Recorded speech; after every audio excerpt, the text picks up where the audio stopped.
to another episode of the Big Fish Theory. I'm Adam Fisher, and this is the Brentford pre-match. First off, I'd like to say it's nice to have you here if you are watching, and we appreciate it. And I'll be speaking to my father later and see what he's got to say. First of all, then, Brentford are missing Younglet, Henry, and Hickett. I think for us personally, Okafor's back, but you probably won't see him. He won't be a starting lineup for St. Martin. I would personally drop Aronson as I think he's looked a bit more tired, struggling a bit. He won't lead you to my podcast as well, mentioning these things. Um, Longstaff in for me, obviously, a wonderful goal. You get a little bit more attacking threat without going too defensive as you would with Gruev. Stack's definitely a starter. He's been called up for the German national side after Nagelsmann said that he weren't quite there. He didn't have a great defensive work rate and he couldn't run with the ball. I mean, he's a fucking idiot. That's why Bayern fired him. Let's be honest, we at Leipzig before that, they paid an extortionate amount of money to get him out of here. He obviously don't know what he's talking about. We all know the structure and power that Stack brings in both ends of the field, defensive work rate, and then obviously, that attacking threat. His free kick ability is second to none, like absolutely incredible. I've read a little bit that people are saying DCL has fallen off the cliff, which I think is fucking ridiculous, to be honest. I understand maybe, he's a little bit of a goal drought, which all number nines have. Ireland's got one at the moment, and Jesus Christ, would have him every day a week.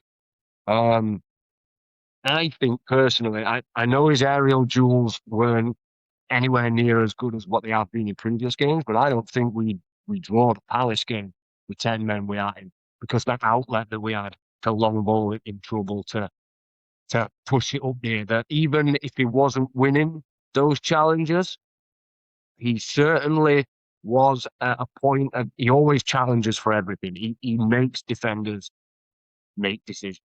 And the amount of time that wasted for us in order to build us up, to reform a structure when we were struggling, second to none. Fantastic.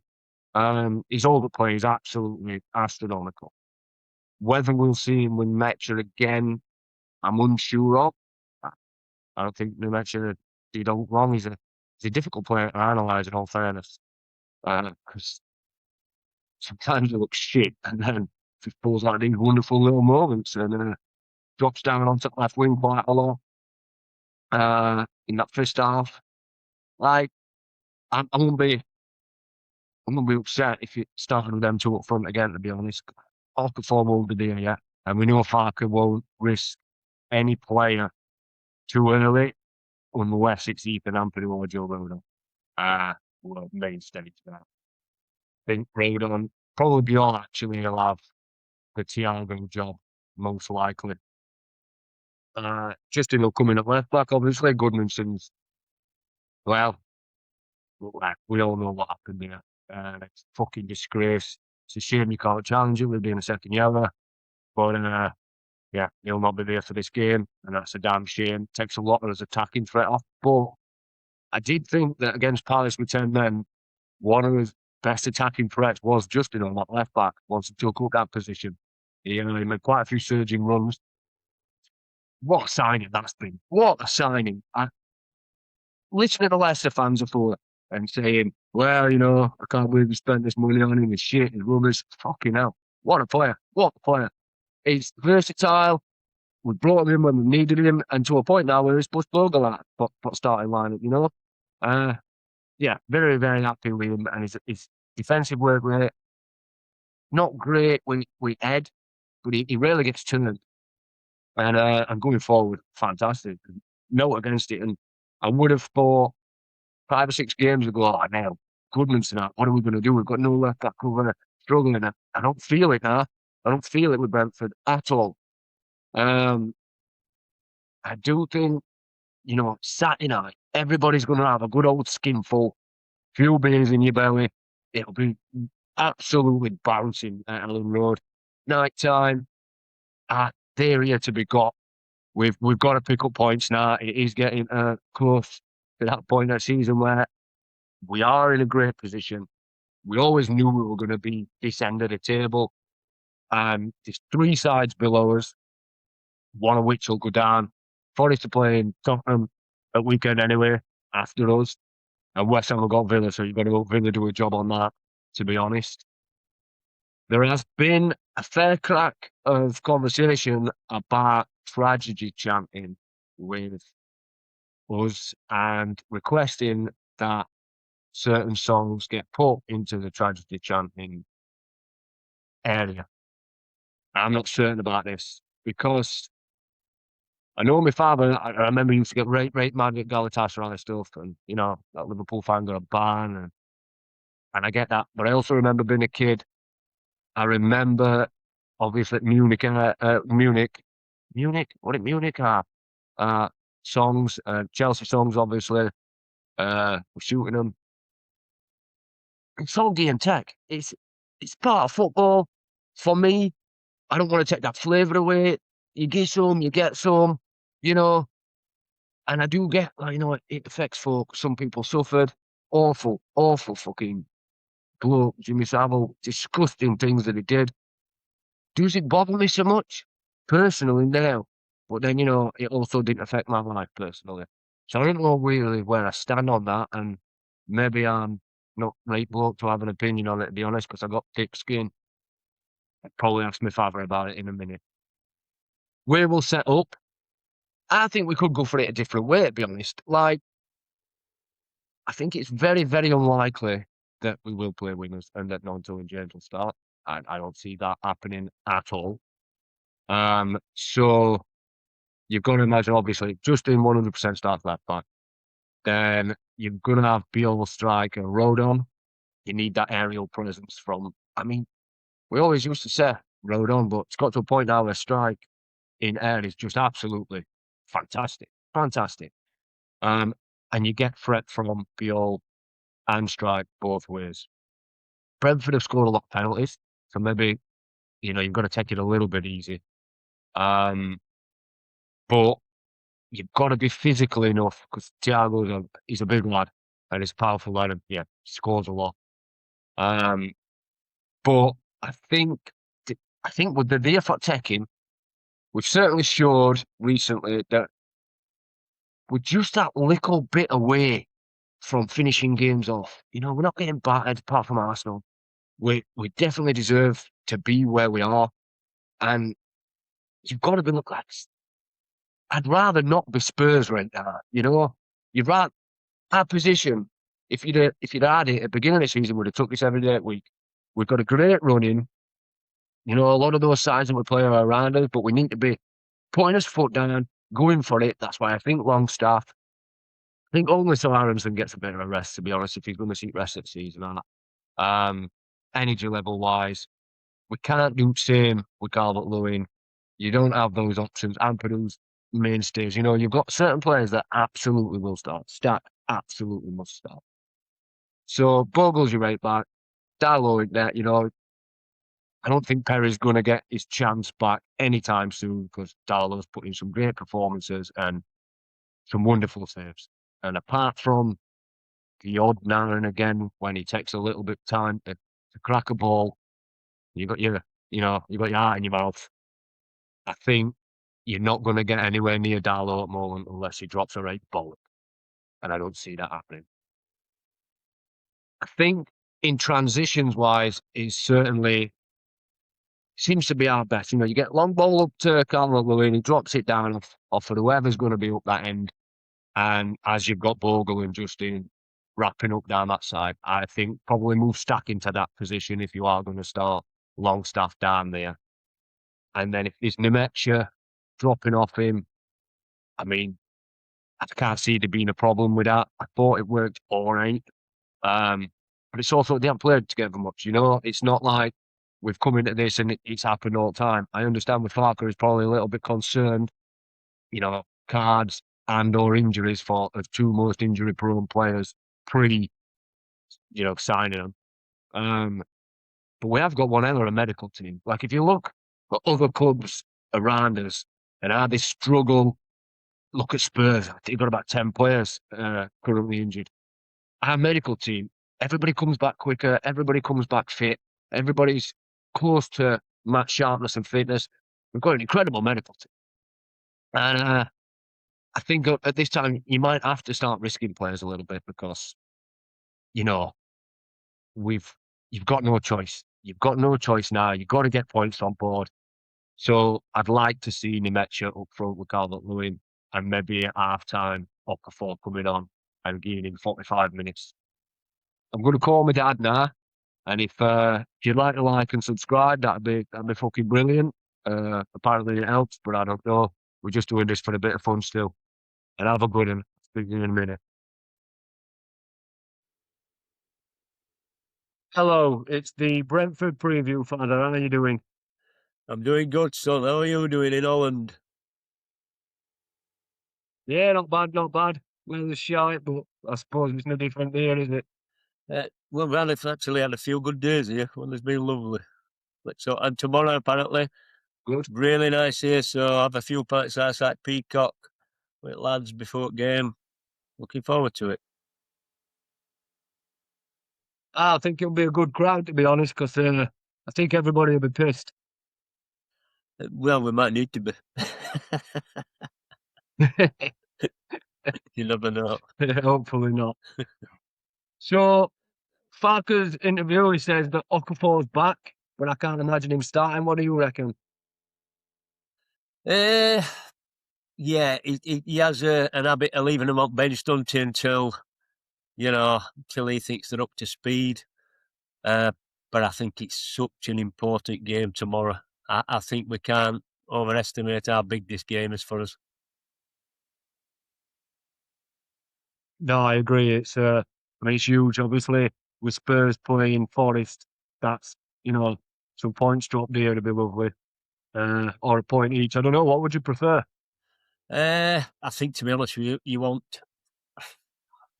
I'd have Tottenham winning as much as I want Tottenham to go down. I'd want Tottenham winning because obviously, I don't know. Looking at us running, I think we've got to concentrate on ourselves. I think if we win his own matches, Fark said yesterday, 8 points would be enough. I don't think it will. Personally, I think if you look at West Ham's running, you look at Forest running, Tottenham running, and our running, we've probably got best, but I think 8 points. That's a couple of wins and a couple of draws out of 8 games. I think we need 10 points out of those 4 home games to guarantee safety. Yeah, it is getting squeaky bum time now. Like, for me, I'd rather Forest lose 6-0. Judah gets fired.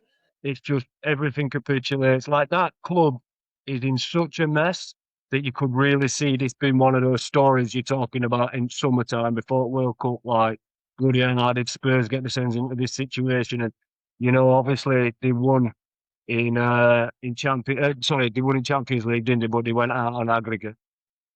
I just think if they get an heavy loss, I just think that's it. I think they've gone. I think they're fucked. Yeah, both teams won in Europe, didn't they? They won last night on penalties. Well, they won 2-1 anyway, but they won on penalties. And then Tottenham, so whether that gives them a bounce. But I think we just got to concentrate on ourselves. And I think, we've got Man U away. That's going to be a tough game. Tottenham away, you don't want to be going down there wanting points. You don't want to be going down West Ham wanting points. So these home games are pivotal. Sidewise, I think obviously he'll replace Goodmanson with Justin. I think that's just a straight slipping, really. And other than that, can you see him making any changes? Aronson will play. Calvert-Lewin will play up front if he's fit. I can't see him. Can you? Can you see him altering it from last week? Yeah, I mean, well, at home, I would say, I don't think Okafor started, I agree. I think all the players that he pushes back in so quickly tend to be Ampadu and Roden.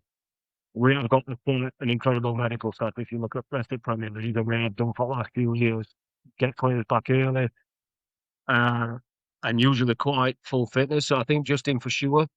I think your midfield probably be stuck Ampadu, and I don't know because I'd play Longstaff, mate. You just get that little bit of attacking threat mixed uh,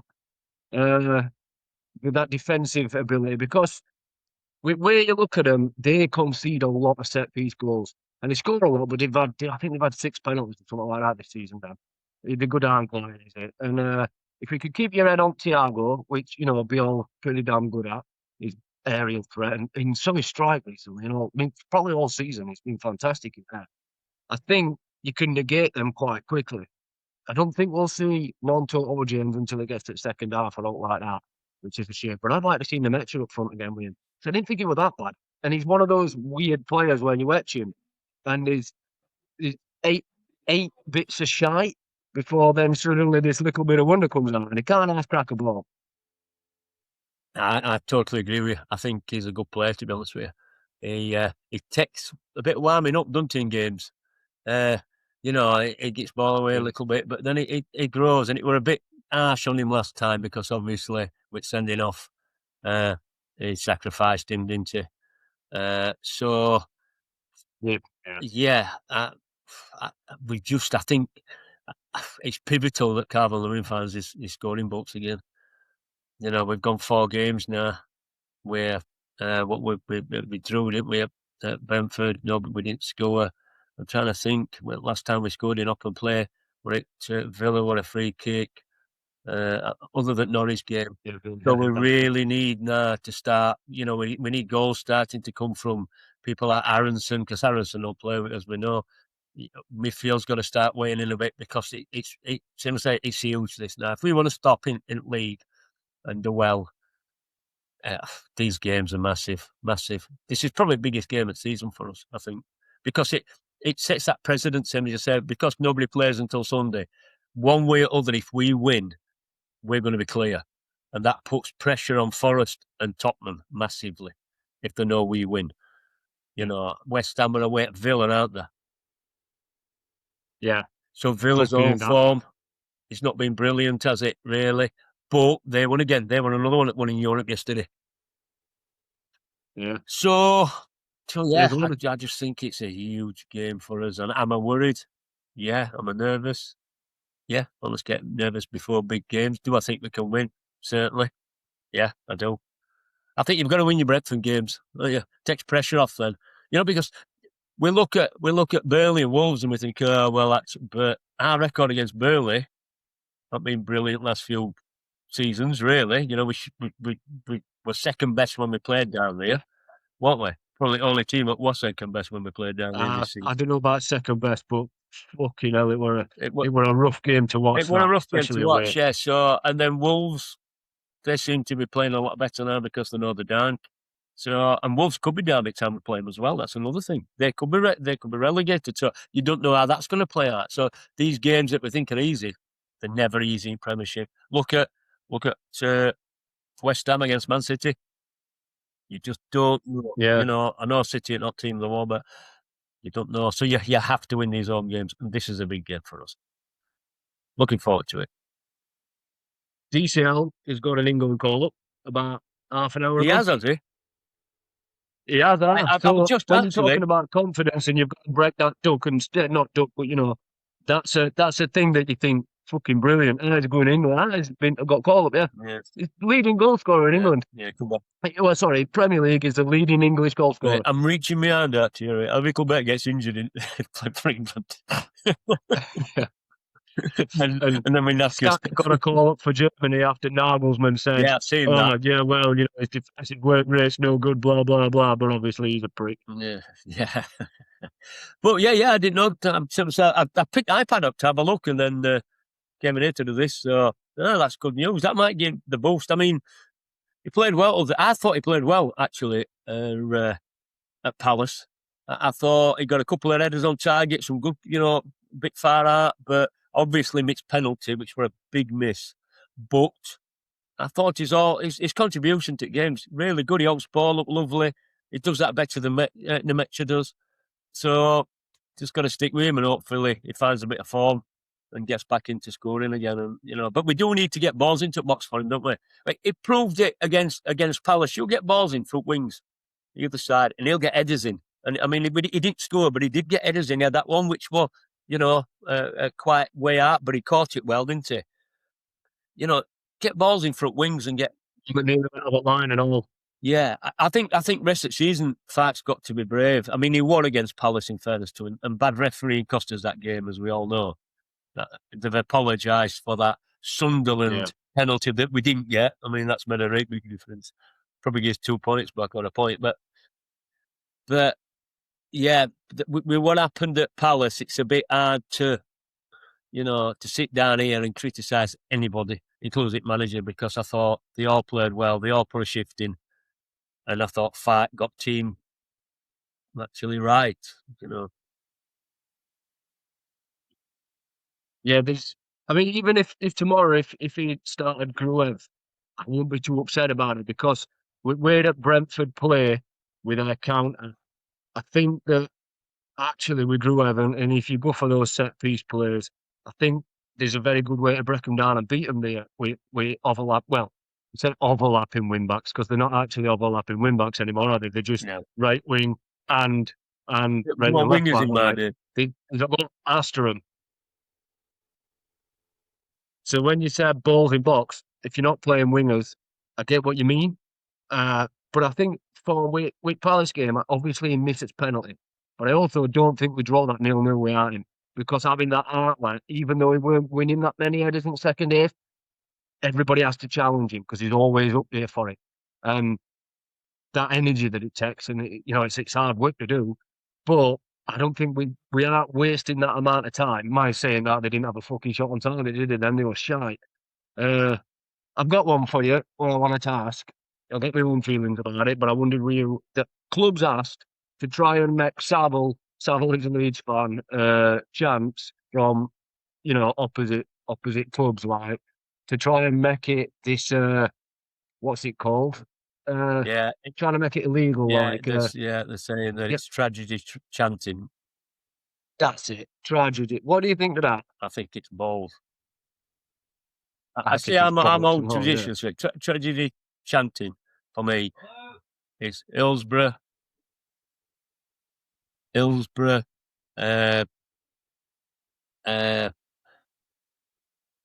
Munich. Right. So basically, tragedy chanting. Munich, that's tragedy chanting. Galatasaray, Rangers, Celtic, what happened up there. All like that is tragedy chanting. You don't want that at football matches. I as a kid, I put my hands on me. I sang Munich song for a few seasons, and then when I were a young, 14, 15, then realised what it was about, and then packed it in because it was tragedy chanting. It was nice, and I understand that. But with this Saville thing, the problem is I have with these American owners, they don't understand the culture of football. They don't understand it. It's not American football. It's not baseball. It's English football where working class people go to watch football play, and you have banter between two sets of fans. Now, the Jimmy Savile thing, fair enough. We all know about Savile, what he was like, what he did, but it's banter. Jimmy Savile is probably your dad. Well, actually, it might be. And where do you go? Oh, well, it's hurting people's feelings. What on earth a society are we going to be if you can't, if you can't sing things like that? I think it's just a step too far at a football ground. You have to have banter. It's not hateful. It's just banter between supporters. This primarily is a working class man's who go to work, they come home, they spend every penny they've got watching the club play. You have these owners. In old days, they were all local people. The brilliant, wonderful Leslie Silver, lived in Leeds, made his money in Leeds. So they had a vested interest in club. The problem now with these owners from America, Saudi Arabia, wherever they're from, they don't get culture. They haven't got a clue about the culture. Oh, yeah, it's lovely and we'll come and have, and I like atmosphere. But I'm sorry, you're going to go down to Millwall. You're going to get some chanting. You're going to go to West Ham and get cut. Of course you are. It's banter. I'm sorry. I don't see that as tragedy chanting.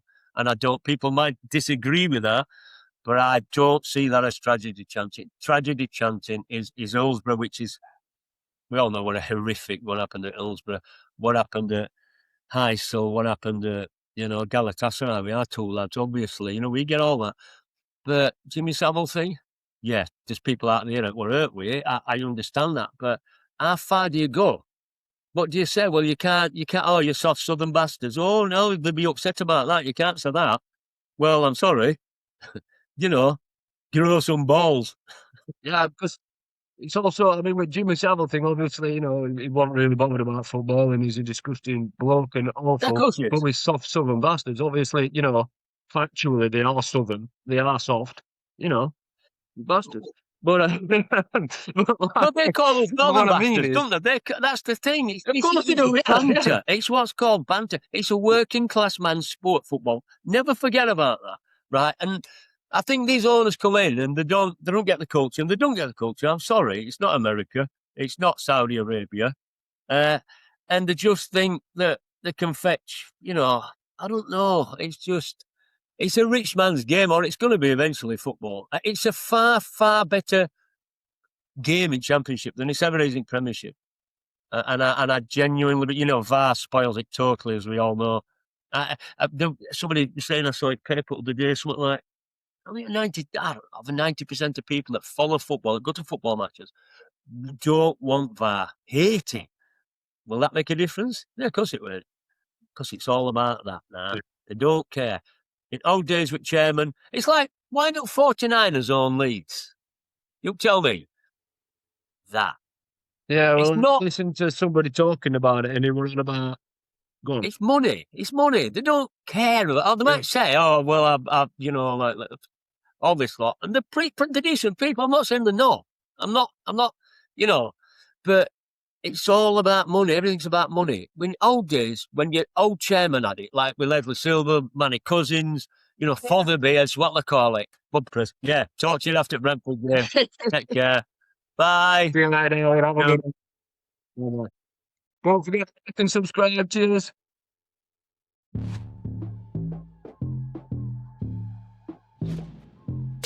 The Big Fish Theory, a Leeds United podcast.